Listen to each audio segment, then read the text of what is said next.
Goodnight, Sleep Tight, an original short story by Jared I. McGee. Bedtime stories?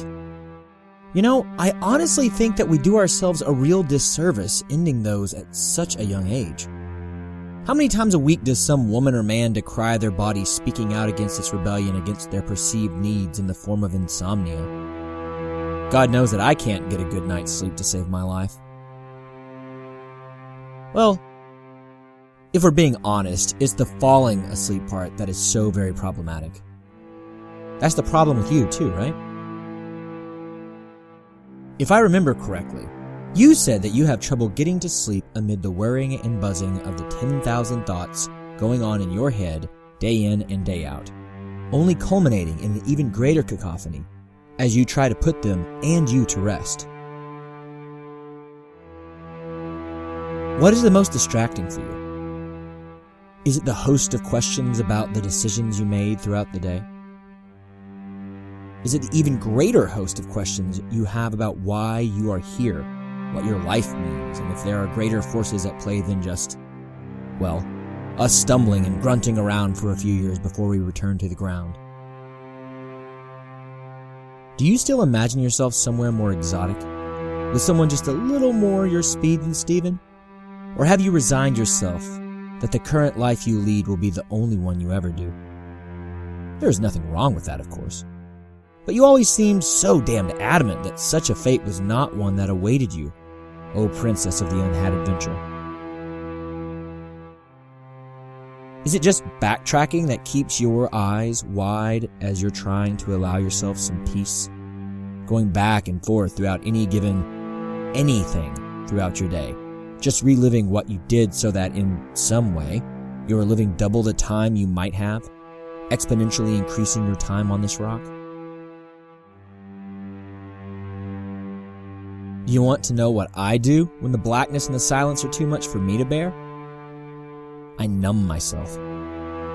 Not with booze or drugs or any of that, of course, but I do toss on podcasts and swear to myself that I'm learning something. Or I flip open my Netflix app on my phone and put something on, anything, that makes my inner voices not silent, but overridden by the inane blathering of some bullshit show that has no greater meaning or purpose than that of a distraction from the absurdity that is this mortal coil. I avoid entertainment on all things spiritual or geopolitical. It's best to avoid such topics when trying to deaden your thoughts and get some sleep. I personally prefer cartoons. Newer ones with not much action. Duller so the lights, colors, and verve from the voice actors do not keep me awake.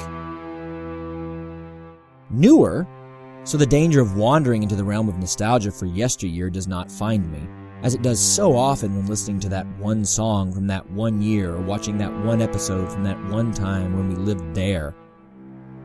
I can't be traipsing through the past, recent or distant, if I hope to sleep. Stand-up comedy is sometimes good, but I do often find myself allowing even that to spur me into thought. On a very rare occasion, I do allow myself to get lost in the blackness.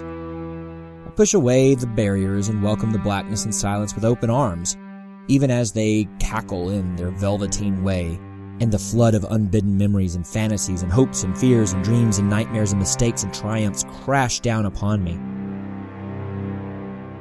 Those nights are often my most productive creatively, but shit, if I don't get any real sleep.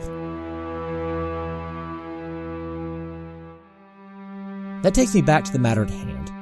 All those podcasts and online programs are dandy for entertainment, but they don't have the same soothing effect as a good old bedtime story. What I wouldn't give to be a little one again, nestled in my pallet on the floor of a 200-year-old house in southern Mississippi, listening to my daddy drawl out a fanciful tale of his own making. Or settled in on the couch for a good nap in that same house, sopping up every drip of family lore my granddaddy chose to share, or sitting in the car on a long drive, my mother reading my younger brother and me a story as we stared out the window, imagining greater things only to be met by sleep unannounced, unsought. So, what do we grown-ups do about this major disconnect, huh? I know you said that texting until 3 a.m. isn't a problem for you because of this major need for some assistance in sleeping. I really do hate that your indecisions and, even worse, your decisions are keeping you awake and tormented, but maybe we can reach back to our childhood, as we joked, and see if we can't find a solution.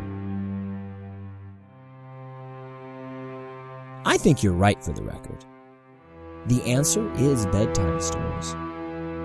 They are the panacea to the adult insomniac's brain, I reckon. At least, that's what the still living dreamer in me would like to believe. Why don't we give it a go?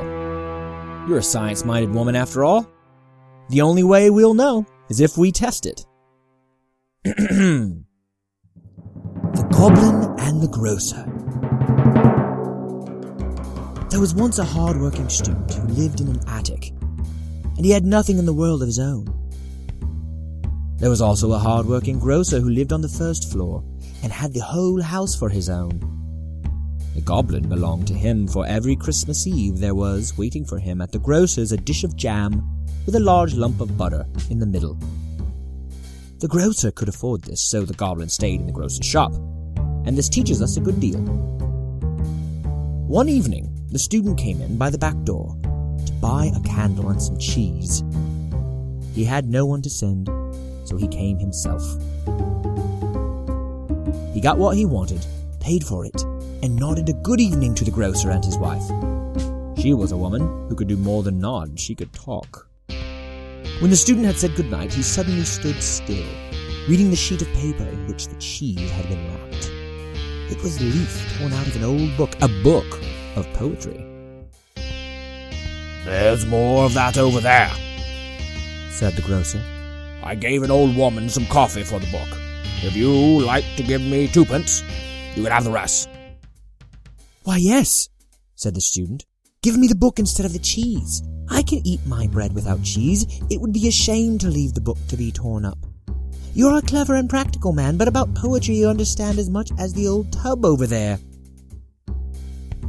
And that sounded rude as far as the tub was concerned, but the grocer laughed, and so did the student. It was only said in fun, but the goblin was angry that anyone should dare to say such a thing to a grocer who owned the house and sold the best butter.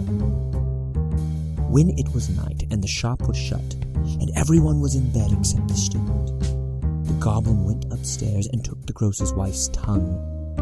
She did not use it when she was asleep, and on whatever object in the room he put it, that thing began to speak, and it spoke out its thoughts and feelings just as well as the lady to whom it belonged. But only one thing at a time could use it, and that was a good thing, or they would have all spoken together. The goblin laid the tongue on the tub, in which were the old newspapers.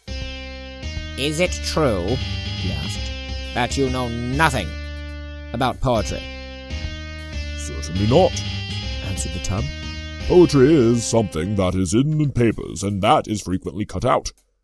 I have a great deal more in me than the student has, and yet I am only a small tub in the grocer's shop." And the goblin put the tongue on the coffee mill, and now it began to grind. He put it on the butter cask, and on the till, and all were of the same opinion as the waste paper tub. And one must believe the majority. "Now I will tell the student." And with these words, the goblin crept softly up the stairs to the attic where the student lived. There was a light burning, and the goblin peeped through the keyhole and saw that he was reading the torn book that he had bought in the shop. But oh, how bright it was! Out of the book shot a streak of light, which grew into a large tree and spread its branches far above the student. Every leaf was alive, and every flower was a beautiful girl's head, some with dark and shining eyes, others with wonderful blue ones. Every fruit was a glittering star, and there was a marvelous music in the student's room. The little goblin had never even dreamt of such a splendid sight, much less seen it. He stood on tiptoe, gazing and gazing till the candle in the attic was put out. The student had blown it out and had gone to bed, but the goblin remained standing outside listening to the music, which very softly and sweetly was now singing the student a lullaby. "This," said the goblin. "I never expected this. I must stay with the student." The little fellow thought it over. for he was a sensible goblin. Then he sighed. The student has no jam. And on that he went down to the grocer again, and it was a good thing that he did not go back, for the tub had nearly worn out the tongue.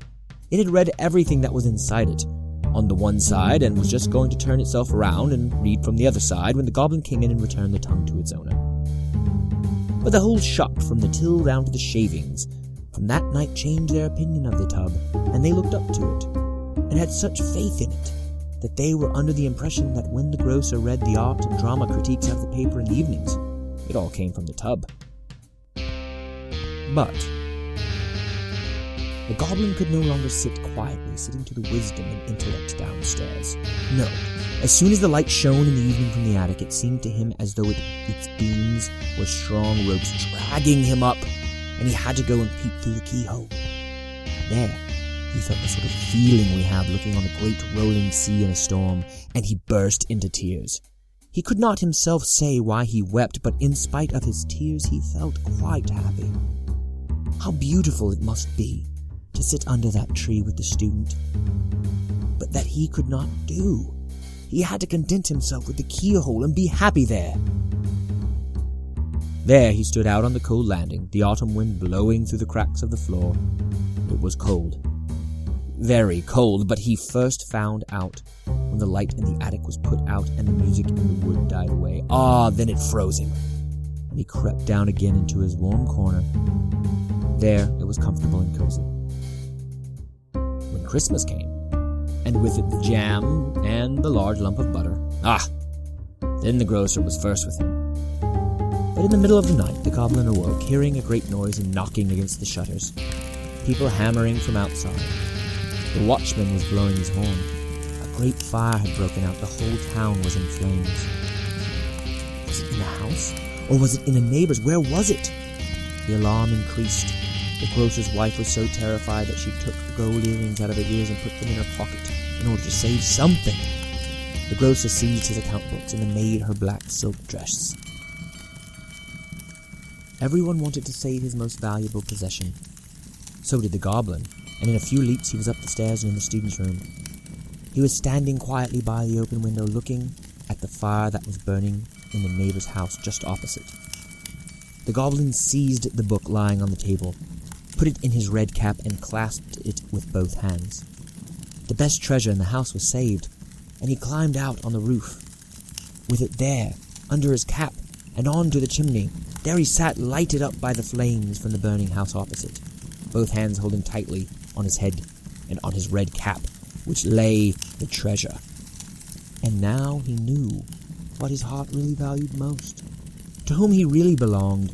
But when the fire was put out, and the goblin thought it was over, then... "I will divide myself between the two," he said. "I cannot quite give up the grocer because of the jam." And it is just the same with us. We also cannot quite give up the grocer just because of the jam. Oh, don't be too impressed. That's an oldie but goodie from Hans Christian Andersen, that fantastic Danish man. You know, jeg elsker Danmark og Andersen. Hvis du, at jeg taler lidt dansk? I guess that's not something you'd care about right now, so very late at night and sneaking toward your tomorrow. I guess that last story didn't work fully, huh? Or you'd not be talking to me. How about a second shorter story to send you to dreamland? I seem to remember my grandmother reading to and always to since, as a little one, I clung to the waking world. Let's see. The Curious Princess. Once upon a time, there was a princess who had everything. Everything. Her king father loved her. Her queen mother loved her. The people of her fair land loved her. And she even had a young princely suitor she'd known since she was a wee tot that had loved her for all the years of her life with a true and deep love. She had everything a princess should want. That same princess, though, felt strange almost every day. When her king father told her how much he loved her, her heart was warmed, but she still felt a little lost. When her queen mother told her how much she loved her, the princess's heart was warmed, but she felt still quite out of place there in the castle. When the crowds that lined the cobblestone streets or stood in the square during a royal outing or pronouncement shouted out, exclaiming how much they loved her, her heart was warmed, but she couldn't help but look beyond those streets and that city square off past the dense forest that she had never been beyond. When her princely suitor told her how much he loved her, her heart was warmed, but she felt empty.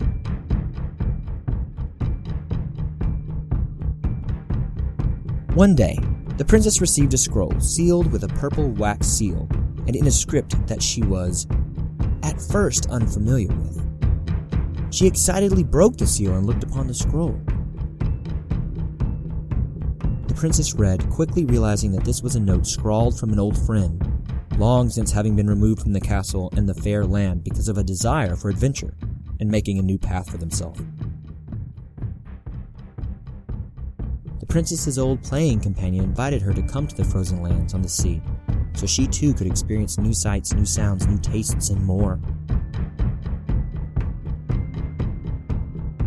The princess immediately knew that her king father, queen mother, beloved lands people, and her princely suitor would shoot this invitation down, disallowing her to go to the north to see the seas and all the other sights. These lands were known as the Blasted Lands, down in the warm southern reaches, as they were said to be frozen solid for all the months of the year save one. And the people were thought to be brash and angry and unwelcoming, their hearts as frozen as the seas and the rivers and the lakes. So the princess was stuck in a conundrum. Most princesses would kill for a king father, queen mother, beloved landspeople, and princely suitor to love them unreservedly. But she was not most princesses. Her eyes always drifted beyond the horizons of the realm, beyond the impassable forests to the northeast, beyond the flattened mountains to the northwest, beyond the endless drowned delta to the southeast, beyond the deadly deserts to the southwest. Impassable, flattened, endless, or deadly. The princess wanted to experience these places for herself. She wanted to go beyond maps and fairy stories that her nurse would read her. She wanted to see these epic landscapes for herself, experience the world. Though she was of age, and even a little bit beyond the land's usual marrying age for princesses, which was, in her royal opinion, far too young, her king father, her queen mother, her beloved landspeople, and her princely suitor would not hear of her taking even more time to go on adventures, potentially putting herself at risk. Even worse, they wouldn't understand the drive to do so. Why go beyond the southern reach, the summer lands, the land of eternal bounty? And honestly, she couldn't tell them why. That was part of the problem. She just knew that she needed to experience more? Something different. Her 10,000 times 10,000 thoughts and doubts flitted through her head. She rolled the scroll back up and slipped it into her bodice beneath the extensive folds of her dress. No one would go fishing in there. Not with a princess. Unthinking, the princess packed the rough leather travel pack that she had purchased as a bit of a gaffe at a festival, her princely suitor laughing at the notion of a princess going adventuring all the while. The memory of that laughter made her cheeks burn with anger. For a prince that loved her so much, he sure didn't think much of her capabilities and strengths and talents. Within half an hour, she was packed to leave. She even put some pilfered snacks that she always kept squirreled away hidden in her room into the pack. As a princess, she was thought to not need as much food as a boy or even a regular girl. She needed to stay trim. Yet, she was always hungry, so she kept piles of unprincess-like snacks around her room. These made up her victual supply in her pack. She turned and looked back out the window at the southern reach, the summer lands, the land of eternal bounty. And she thought of her king father, queen mother, beloved landspeople, and her princely suitor, and just how much they loved her. Could she really leave them? But could she smile and bow to her king father and not lose part of her heart? Could she sew and play harp with her queen mother and not have her smile falter? Could she wave and curtsy to the people of the land and not feel her unhappiness on display? Could she marry the princely suitor without ever having been something other than a princess defined by her king father, queen mother, land's people, and princely suitor himself? As the sun began to make the impassable forest trees' shadowy counterparts grow long, the princess made her decision. Oh my, I think that second one did it. Am I right? I don't hear you replying, so I'm guessing that worked the trick. Your Etherean angel breath rhythmically ebbing and intensifying, each in a moment, each in kind. That breath bears none of the weight we were just decrying. I'll leave it to you then. Let this stand as a testament to the effectiveness of the bedtime story, of hearing a voice with no selfish intentions simply reading out the fates of princes and princesses, witches and wizards, goblins and grocers to a listener who knows they will find sleep in fantasy and far from the barbs of reality. Good night. Sleep tight.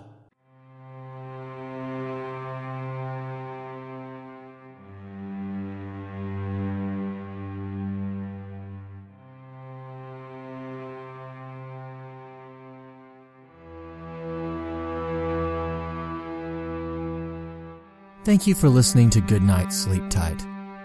All noises and musical tracks in the background of this story come from freesound.org.